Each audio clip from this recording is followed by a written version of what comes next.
We recognize that the Champlain Valley Unitarian Universalist Society gathers on the land of the Western Abenaki people. We respect the Abenaki's spiritual relationship to this land and seek to honor the living traditions of the Abenaki. We humbly hope to learn from them how we can better live in harmony, peace, and justice.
Good morning, and welcome to Champlain Valley Unitarian Universalist Society streaming service.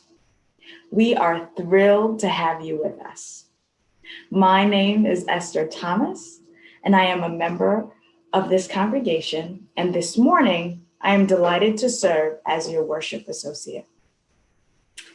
If you are visiting for the first time, we welcome you. Welcome, welcome. Please join us for our coffee hour. After the service, all who wish to join us should stay on this Zoom call. If you haven't done so already, this is the perfect time to turn off your cell phones or other devices. During this service, I invite you to be. Just be still, and let not the future worry your heart. I ask that you be open, and I ask you to look for the silver linings. Beyond our weekly services, there are many pathways to connection. And one way is to check your email. Please make sure you read the email yesterday from Reverend Barnaby about the cancellation due to the pandemic of our various proposed fundraisers for November and December. It will be available on our website. You may have read that we will have a social Zoom coffee hour on Christmas morning, open not just to CVUUS, but to all Vermont UUs. Although this is open to all of us, we were particularly intending to provide a fun gathering for congregants who find themselves alone Christmas morning because of the pandemic. it's a different kind of year, let's just say. The Montpelier congregation has decided to apply this idea to Thanksgiving and is hosting a statewide post-Thanksgiving UU Zoom tea party at 4 p.m. on Friday, November 25th. Watch for the links in this Wednesday's blast, and you can look for them on our Facebook page. And lastly, our Three Sisters of Love Christmas trees will arrive on Saturday, November 26th. Chris Murphy needs a couple or family that can take responsibility for putting them up in the sanctuary when she delivers them. We have the Christmas tree stands, so please contact Chris or Reverend Barnaby for details. And now for our chalice lighting.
Do you want to do the call to worship first?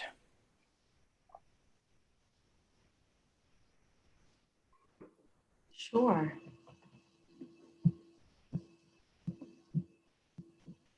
So our call today, I invite you to just be. Be still. Let not the future worry your heart. Be present, be here, be open to this service, but also to the silver linings. That is all around us, even during these different times, these hard times.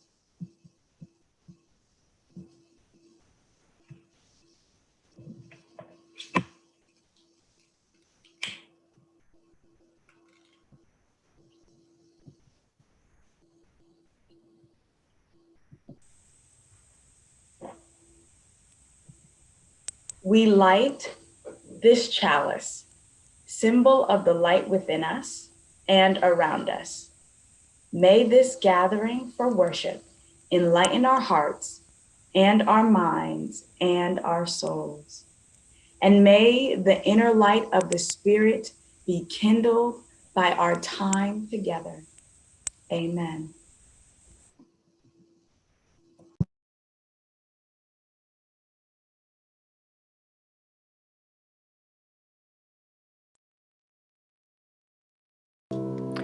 Let us open our eyes to see what is beautiful.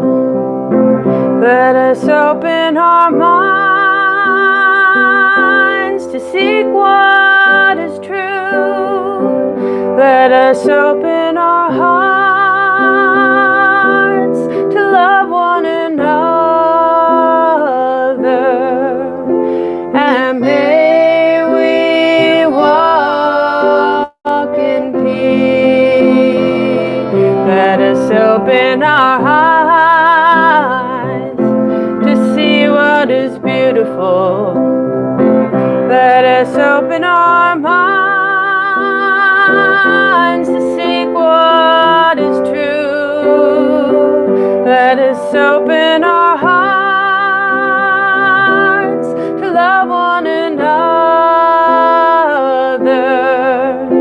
And may we walk in peace.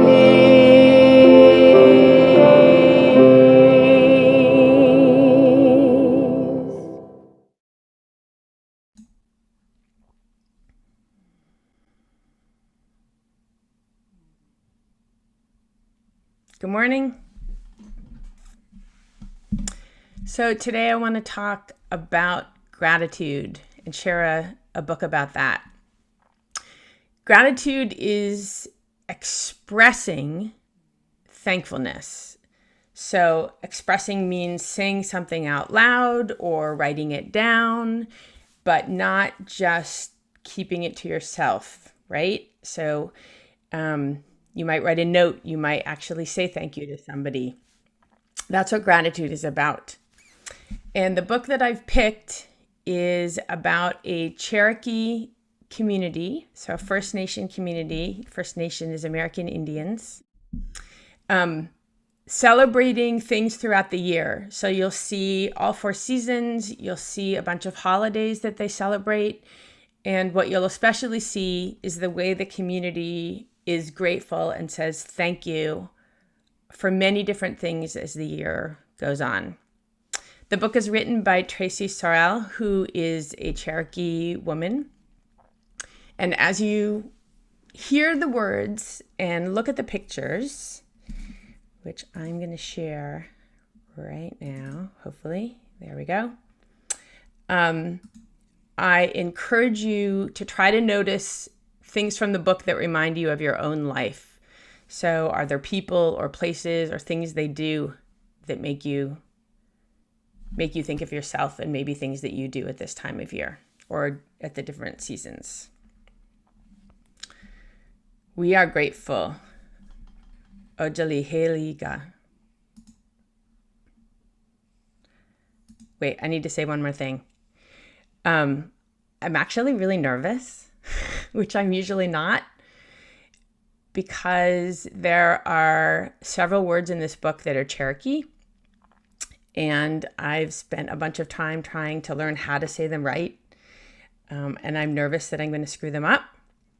So I'm just letting you know that.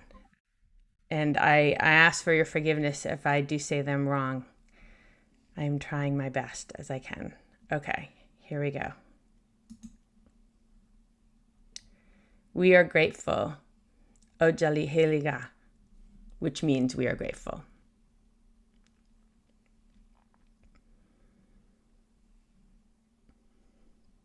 Cherokee people say Ojali Heliga to express gratitude. It's a reminder to celebrate our blessings and reflect on struggles daily throughout the year and across the seasons. Uligohasti, fall. When cool leaves, When cool breezes blow and leaves fall, we say Ojali Heliga. As shell shakers dance all night around the fire and burnt cedar scent drifts upward during the great new moon ceremony, as you clean our houses, wear new clothes, enjoy a feast, and forget old quarrels to welcome the Cherokee New Year. While we collect buckbrush and honeysuckle to weave baskets, to remember our ancestors who suffered hardship and loss on the Trail of Tears, and have hope as our Elisi grandma cradles the newest member of the family and reveals his Cherokee name. Gola, winter. As bears sleep deep and snow blankets the ground, we say Ojali Heliga, while elders share stories, and we savor buttery bean bread and steamy hominy soup when we feed our animal and bird friends, as older children teach the younger ones how to make corn husk dolls and play cane flutes.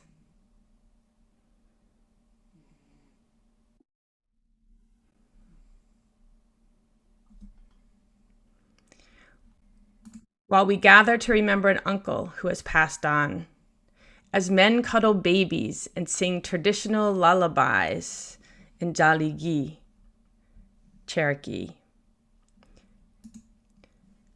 Gogeyi, spring.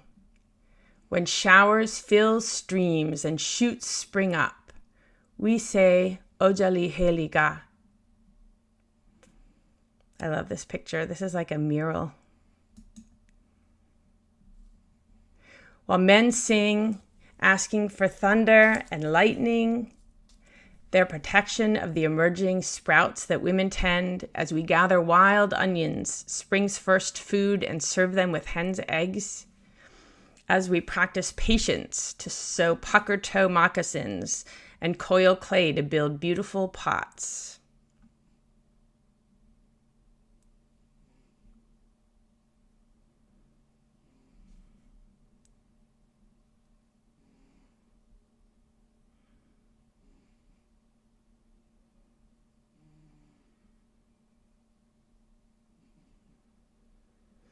As we plant anis, strawberries, and ancestral stories, sweet smelling reminder not to argue with each other. As we embrace a clan relative heading off to serve our country. Gogi, summer. As the crops mature and the sun scorches, we say Ajale Heligi.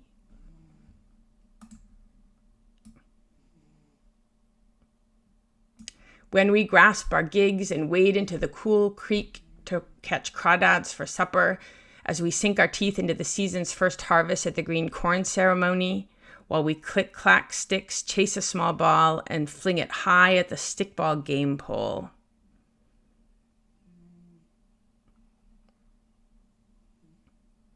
When we recall the ancestor sacrifices to preserve our way of life, to celebrate Nusa Nidola, history, and listen to our tribal leaders speak at Cherokee National Holiday.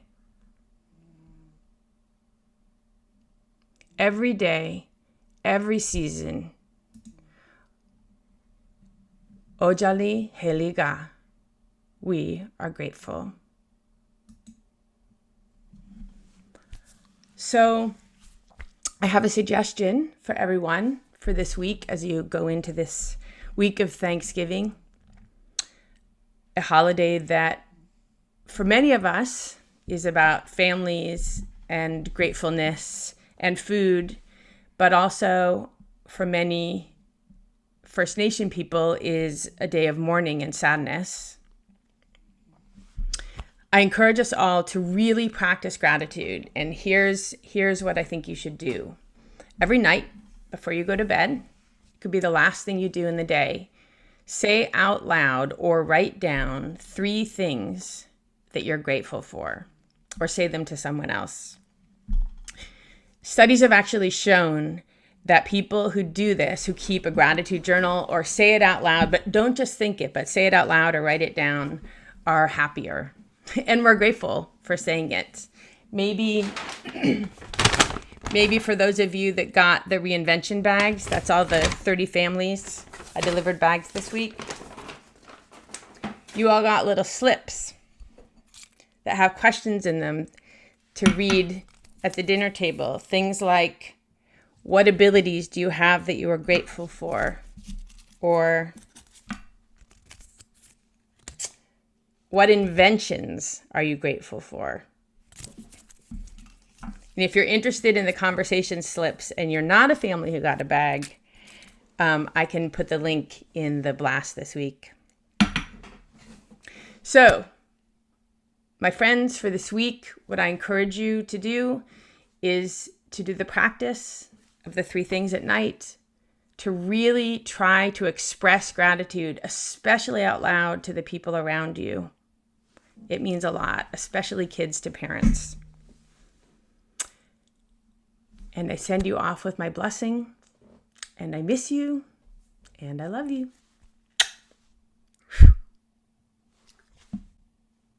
Thank you so much, Poppy, for your offering today. This is like the free space in the middle of your bingo card. If you start this practice, you only have to think of 2 more things to be thankful for tonight, because we could all start with being thankful for Poppy and her service to our kids in the congregation. Another way we can express our gratitude, of course, is to participate in this offering, which we share with another organization in our community, the state, the world, that is working on things that we value. And this month, we've been sharing with Alyssum in Rochester, just over the mountain, a mental health respite center. We've had a number of times on Sundays to share what they do, so I won't go on here. But this will be the last Sunday of the month where we're sharing with Alyssum. So I invite you to be as generous as you are able.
Together we share, and from this we live.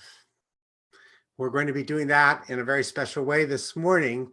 Since my arrival in 2012, our new member ritual has been a time in worship each fall and spring when we've celebrated who we are and who we are becoming as a congregation and as individuals. Now, anywhere from 2 new members to 12 have joined at these services over the years. This morning, we get to welcome Dee Carroll, Penelope Markle, and Deanne Morris as our newest members. Now, we've been prevented by the coronavirus from celebrating the way we prefer in our sanctuary, but we're not going to let our joy in welcoming these 3 new members be diluted by the social distancing imposed on us. We are enlarged by adapting to this need to affirm our love for each other and life by this distancing. Now, I'll remind you that when new members join this 34-year-old congregation, they are also claiming their place in a long line of American Unitarian and Universalist congregations stretching back to the late 1700s. They are embracing the practice of religious heresy, heresy being a Greek word meaning to choose for oneself. And beyond that, they are renewing their ties to ancestors dating back to the earliest days of human awareness, when clans gathered around communal fires to tell stories that would help them find meaning in their lives. We are here to do that for ourselves, but we are also here to keep faith with others unknown to us who will show up in the future seeking a spiritual home like ours that favors timeless questions over ancient answers. Our new members each arrive with unique stories and gifts, and we invite them to see what they are doing with us as an adventure. We ask you, new members, to put aside the security of unchallenged points of view, to be open to change and growth. And we invite you to join in our work for human rights, world peace, and a healthier planet. We also need your help thinking creatively about our relationships across the generations in this time of challenge. Most of all, we ask you to remember that CVUUS is not a mistake-free zone. Part of being human is the experience of failure. Part of being in religious community is being present so that we can pick one another up when we have stumbled. When we support each other, we emerge with something wondrous, a congregation that, to paraphrase the words of Theodore Parker, shines brightest in dark times. And may that always be so. Now, all of you who have experienced this ritual in our sanctuary know it's an event in which everyone participates. The elected leaders of CVUUS and I asked the congregation to affirm aloud that this is a joyous moment, that we are a diverse community open to becoming more so, that we are open-hearted, lifelong learners and seekers of spiritual wisdom, that we cherish encounters with mystery for which there will never be an answer, and that we strive to claim our power to make the world better. Now, I'm going to ask you to do that in your hearts today because, let's face it, responsive readings on Zoom generate chaos. But as you affirm these things in your heart, I'm going to also ask you to join with our new members to repeat after me the following words, which I normally do just with them. All of you can join in with this at home. And so I will repeat a phrase, give you some time to say it, and then move on to the next phrase. So, in the name of all that is divine in me, I will do my part to nurture this beloved community. Together, we can ensure that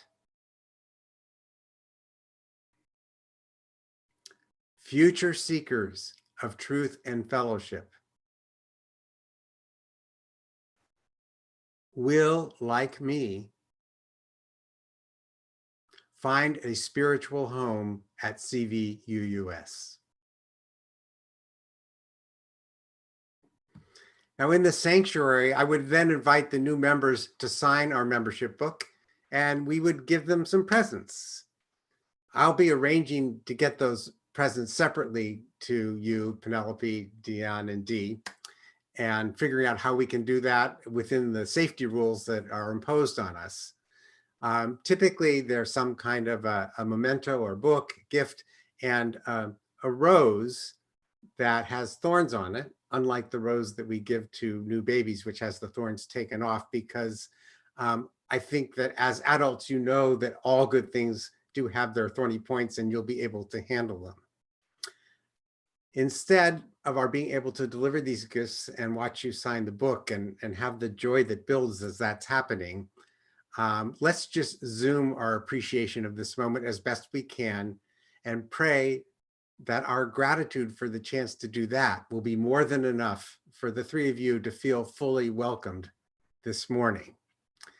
And so, CVUUS, with that, I present to you our three newest members, Penelope Markle, Dee Carroll, Deanne Morse, and I invite you to wave your hands or applaud, whatever you want to do at home to make them feel welcome.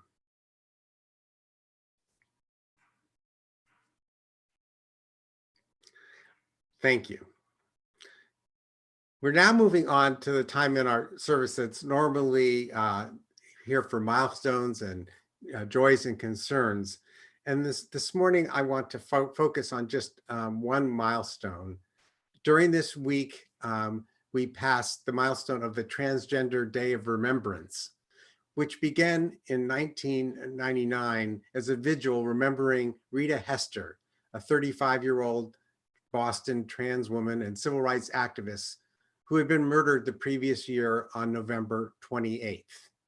From the beginning of this vigil, which is now an annual vigil and observed in many places, including lots of UU churches, either on the day, which would have been Thursday of this past week this year, or in a Sunday service nearby. From the beginning, this now annual vigil has honored all other identified and unidentified victims of hatred of trans and non-gendered conforming people. So far this year, 34 violent murders of such people have been recorded, and the true number is undoubtedly higher because police and medical responders often misidentify the gender of such victims, most of whom are poor and non-white. Now, rather than speaking about this myself, I've reached out to Reverend Andre Moll, someone dear to us who's in a much better position to speak of the pressures that trans and non-conforming individuals face. And so here is a sharing that Andre recorded for us this week.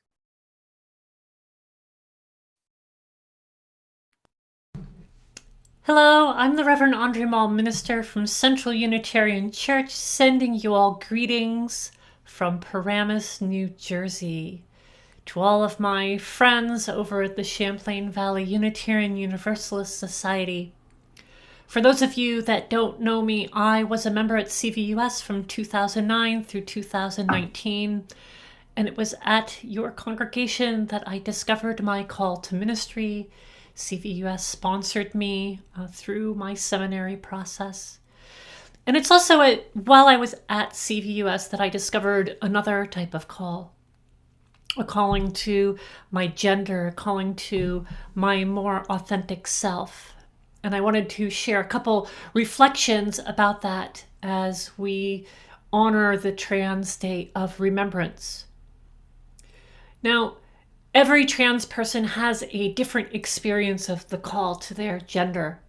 But one of the things that so many of us have in common is that what we are fighting against are these rigid boxes around gender that have been created for us by society. These rigid boxes labeled male and female or man and woman.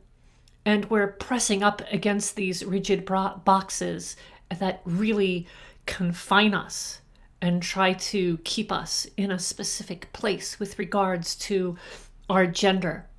And it affects the way we think, it affects the way that we feel. And so much of my transition was just giving myself permission to break down these boxes, to move beyond them. And I don't think that this is just relegated to the trans experience. So many of us, regardless of our gender, can be confined by these boxes. Even if you're a cisgender female or a cisgender male, how womanhood or manhood is defined can constrict you. And many of us, especially in the 21st century, have learned how to break those down and even begin to overlap them a bit. But that doesn't mean that it's still not a taboo in so many places within our society. It's definitely still a taboo to move from one box to another, or even to just obliterate the boxes altogether, which is what so many of us trans and non-binary folks work so hard to do, is to define our gender on our own terms in order to be our whole selves. And for those who think that that is not still dangerous, even in 2020, we have the reminder of the Trans Day of Remembrance, where we have lost folks.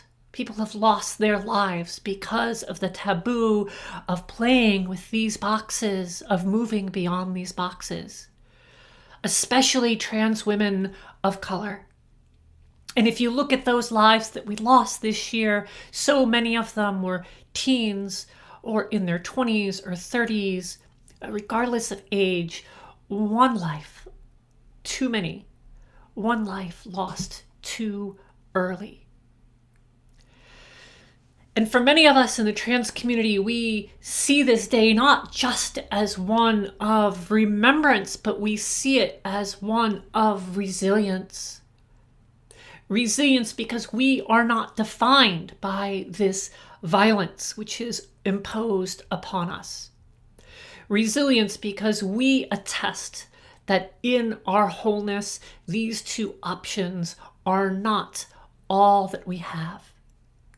That no matter what our gender is, no matter how you experience your gender, within an expansion of these boxes, within an overlapping, within a complete destruction of these boxes, no matter how you experience your gender, it is real. You are loved. You are beautiful. You are whole. You are holy. As you rest into your gender, as you experience it. And for me, that is so much of what I hold on to as I consider this day. Blessings and love to all of you at CVUUS.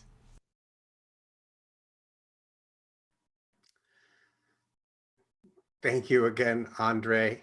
I know you're working this morning and so not able to be with us, but it's such a treat for everybody to hear your words. And this idea that we are all in boxes of different kinds is one that we can take into this moment of silence we're about to have for prayer and meditation to understand where our hearts are this morning before we continue with our service. I invite you to pray and meditate about where you feel boxed into today, and to pray in whatever way you do for the resources and the support to begin to move those boxes around to be more of your authentic self. And at the end, after this time of silence, we'll come out of this period with a special gift of music from Francois Clemens.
When you walk through a storm, keep your chin up high, and don't be afraid of the dark.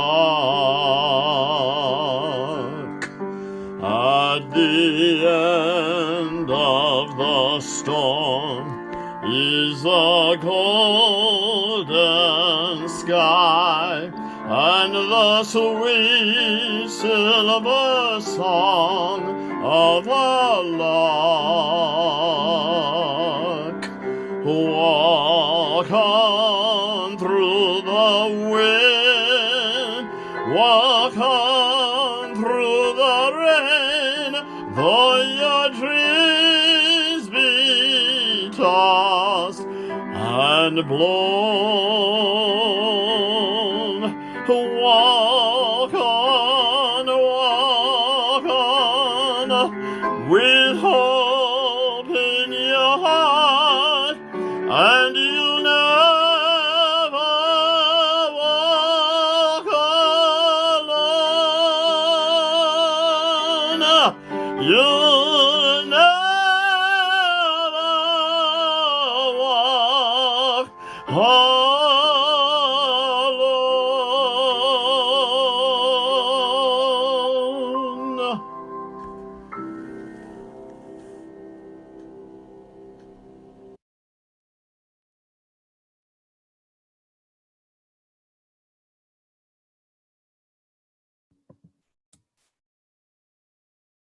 Wow. Thank you,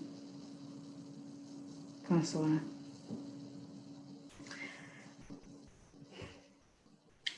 Our first reading, titled Consolation, is by the Nobel Peace Prize winner, poet, Wisława Szymborska.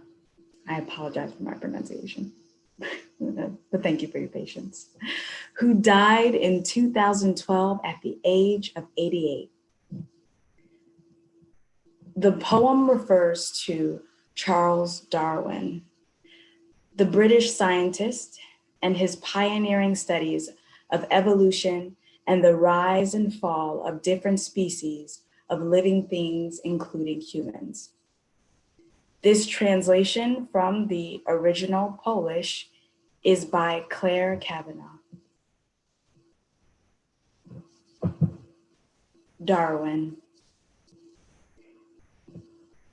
They say he read novels to relax, but only certain kinds. Nothing that ended unhappily. If anything like that turned up, enraged, he flung the book into the fire. True or not, I'm ready to believe it. Scanning his mind so many times and places, he'd had enough of dying species, the triumphs of the strong over the weak, the endless struggles to survive, all doomed sooner or later. He'd earned the right to happy endings, at least in fiction, with its diminution. Hence the indispensable silver lining. The lovers reunited, the families reconciled, the doubts dispelled, fidelity rewarded, fortunes regained, treasures uncovered, stiff-necked neighbors mending their ways, good names restored, greed daunted, old maids married off to worthy parsons, troublemakers banished to other hemispheres, forgers of documents tossed down the stairs, seducers scurrying to the altar, orphans sheltered, widows comforted, pride humbled, wounds healed over, prodigal sons summoned home, cups of sorrow thrown into the ocean. hankies drenched with tears of reconciliation, general merriment and celebration, and the dog Fido, gone astray in the first chapter, turns up barking gladly in the last.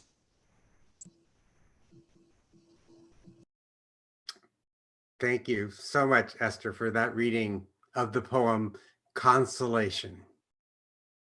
Now, I've been talking all month in different ways about how we protect our individual and communal mental health during these troubled times. And today I want to share with you some thoughts about how we choose wise and loving forms of consolation to help ourselves through all of this.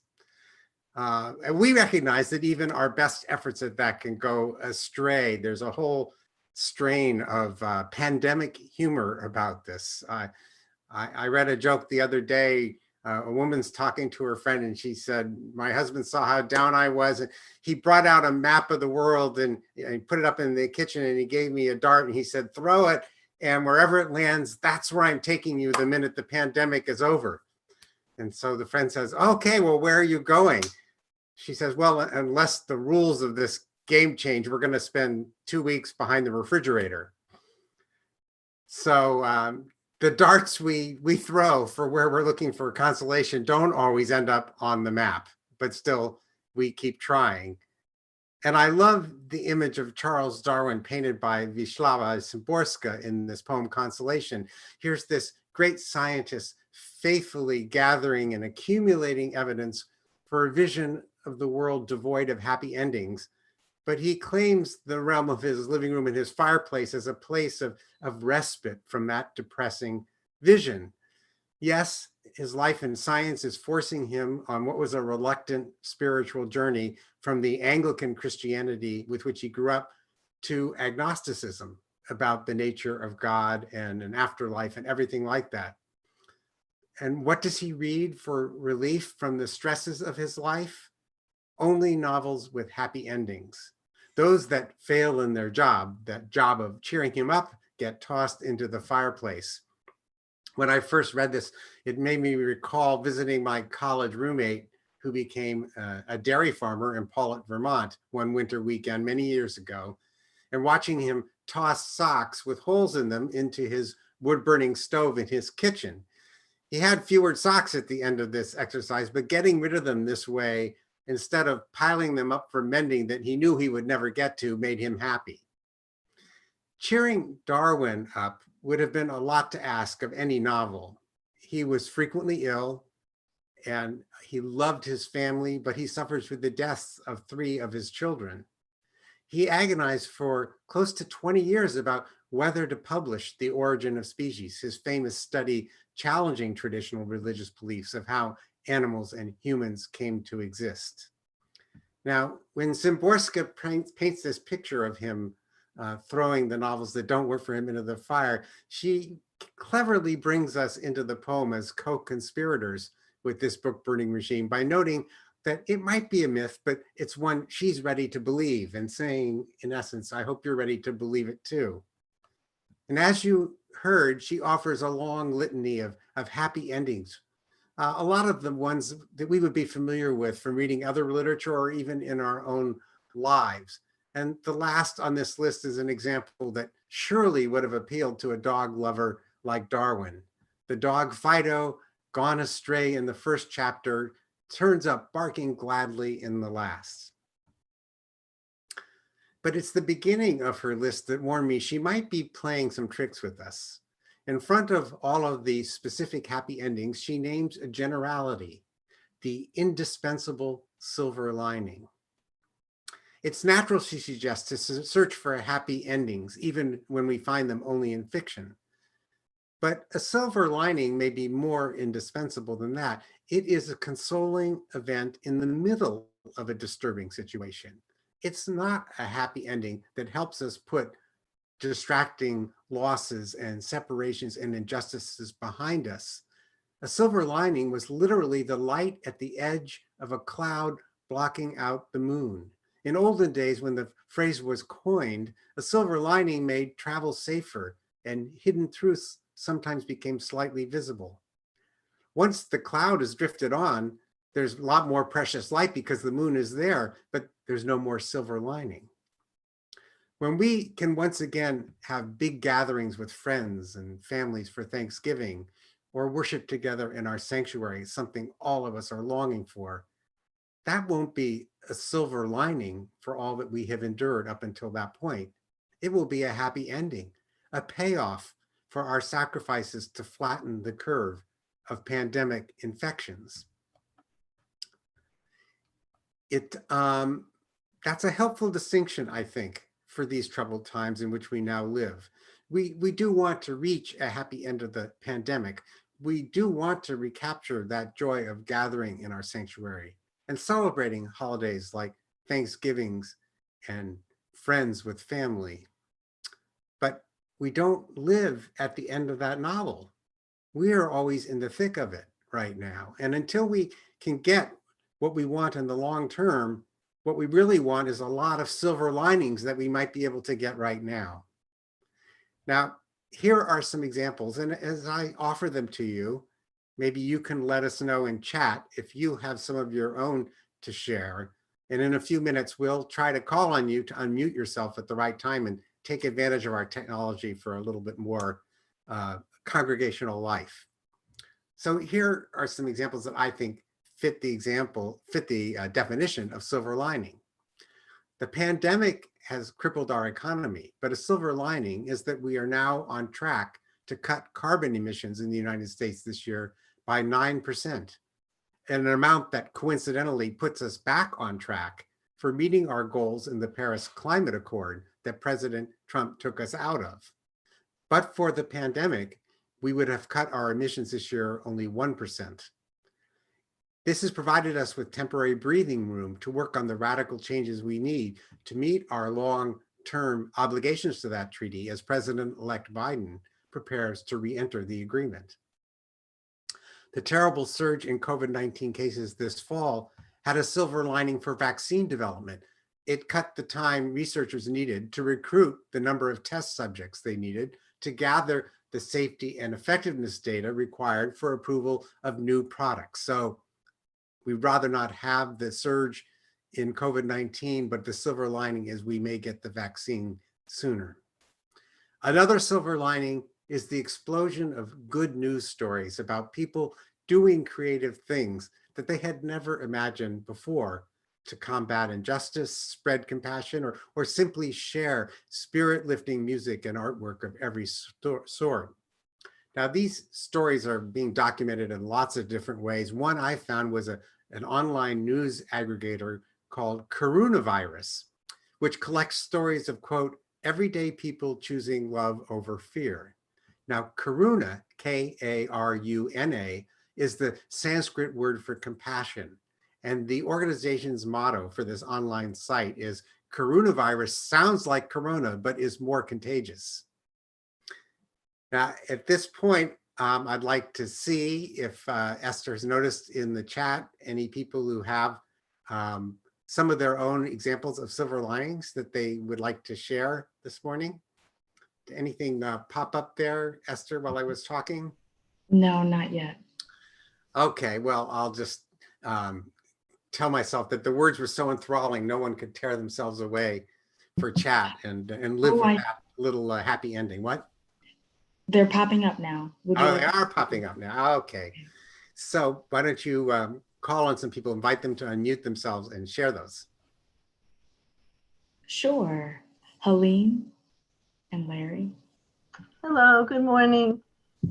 I'm not a big fan of technology, but since Zoom allows one to participate from anywhere, I'm now able to do a yoga class with my old yoga teacher in Maryland on Saturday mornings, and I'm loving it and very grateful for being able to do that. Thank you. Abby? While I'm sitting here, good morning, everyone. While I'm sitting here alone, and I've been alone while Martha is in Maryland, I have a black furry cat laying in my lap, getting her morning belly rub. and making my day. So thank Janice. you. In other words, you're forced to sit there and accept all that affection. Oh, that's really harsh. Exactly. Janice.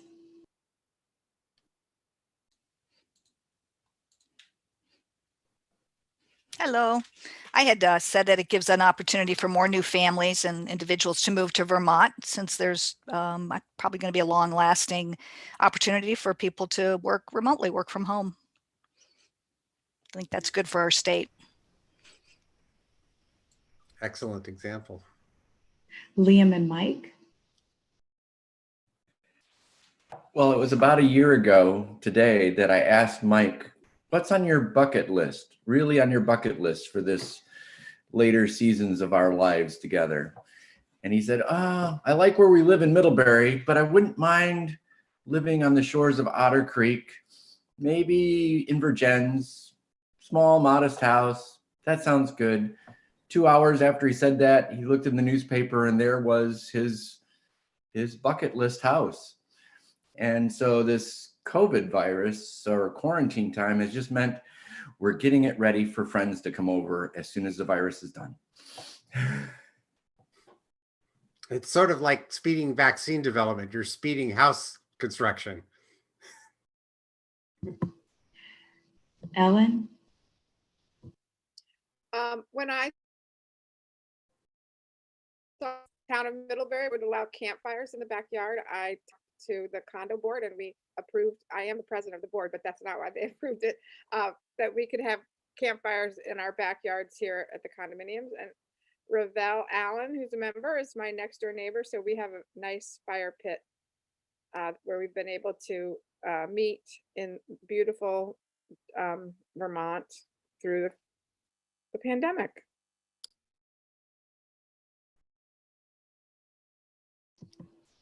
Okay, maybe one more, and then I'll invite people to save the rest for coffee hour. Margie did a few.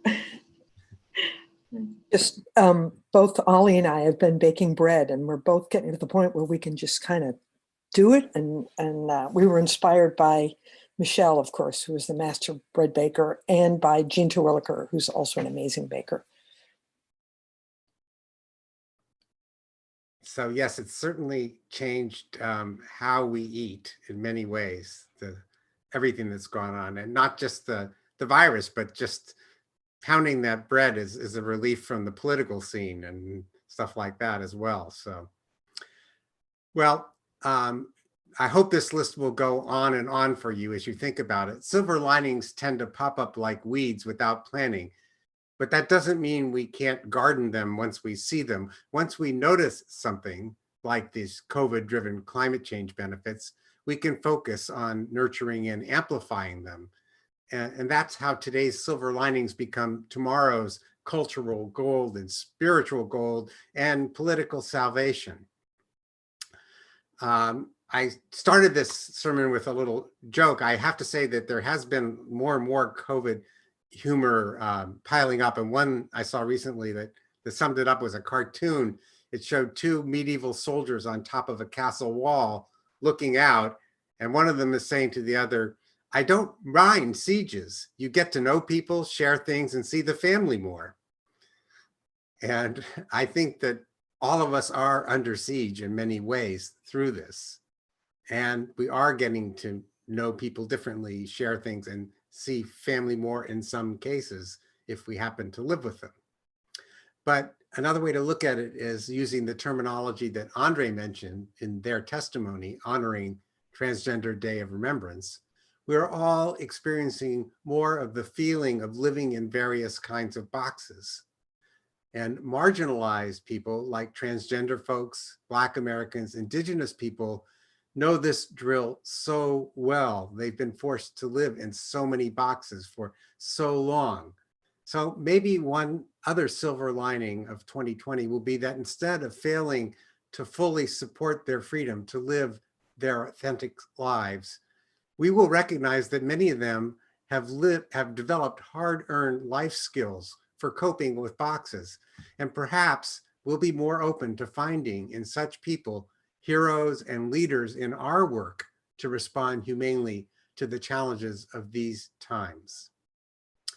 So in line with that, I want to just mention something that was touched on earlier.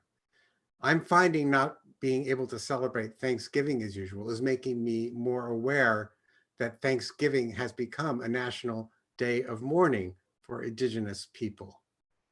And I welcome that awareness as a silver lining and carry it forward to you with the suggestion that maybe something that is a silver lining in our lives that we really want to work to cultivate feels a little uncomfortable. It isn't always just apparent to us that that's extra light. It could be extra enlightenment, which doesn't necessarily come easily.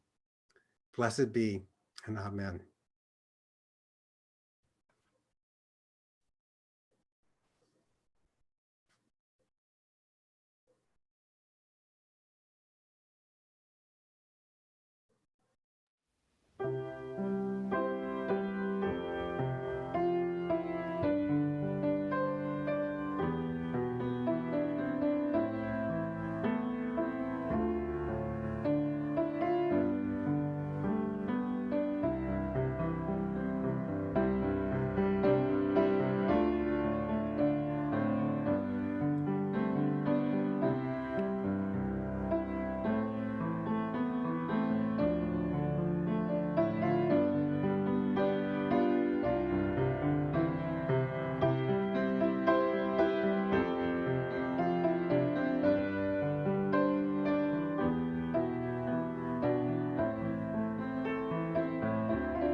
May the spirit of life be with you in all you do in the weeks and months to come.